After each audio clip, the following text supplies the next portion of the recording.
Dears എല്ലാവർക്കും ഇഷ്ടം മാത്രം പുത്തൻ പ്രൊമോ വിശേഷങ്ങളിലേക്ക് സ്വാഗതം. അപ്പൊ ഇന്നത്തെ ഒരു പ്രൊമോയില് നമ്മുടെ മനസ്വിനി നമ്മുടെ ഇഷ്ടയും മഹേഷും പോയതിനു ശേഷം നമ്മുടെ മനസ്വിനി നമ്മുടെ അഷിതയോട് പറയുന്നുണ്ട് കേട്ടോ.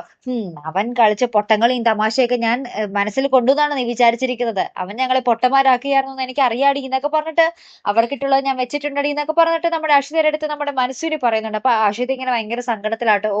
അവര് എന്താ പറയാ മനസ്വിനി അമ്മയുടെ മനസ്സ് മാറിയില്ലല്ലോ എന്നുള്ള ഒരു സങ്കടത്തിൽ തന്നെയാട്ടോ ഇപ്പോഴും നമ്മുടെ അഷിത.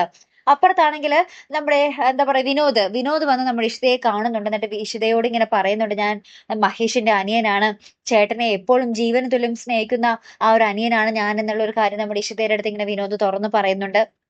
അങ്ങനത്തെ കുറച്ച് നല്ല നല്ല നിമിഷങ്ങളാട്ടോ. അവസാനത്തെ നിമിഷം കൊള്ളാമല്ലേ നമ്മുടെ വിനോദ് വന്ന് നമ്മുടെ ഇഷിതയോട് മനസ്സ് തുറക്കുന്നത്. പക്ഷെ ആദ്യത്തേത് നമ്മുടെ മനസ്സിന് ഇനിയും നമ്മുടെ ഇഷിതയ്ക്കെതിരെ എന്തൊക്കെയോ പ്ലാൻ ചെയ്യുന്നുണ്ട് കേട്ടോ. അപ്പൊ എന്തായാലും നമുക്ക് നോക്കാം ഇനി എന്തൊക്കെയായിരിക്കും സംഭവിക്കാൻ പോകുന്ന പൊട്ടിത്തെറികളും എല്ലാം അല്ലെ. അപ്പൊ എന്തായാലും അടുത്തൊരു വീഡിയോയുമായി വരുന്നത് വരയ്ക്കും ഗുഡ് ബൈ.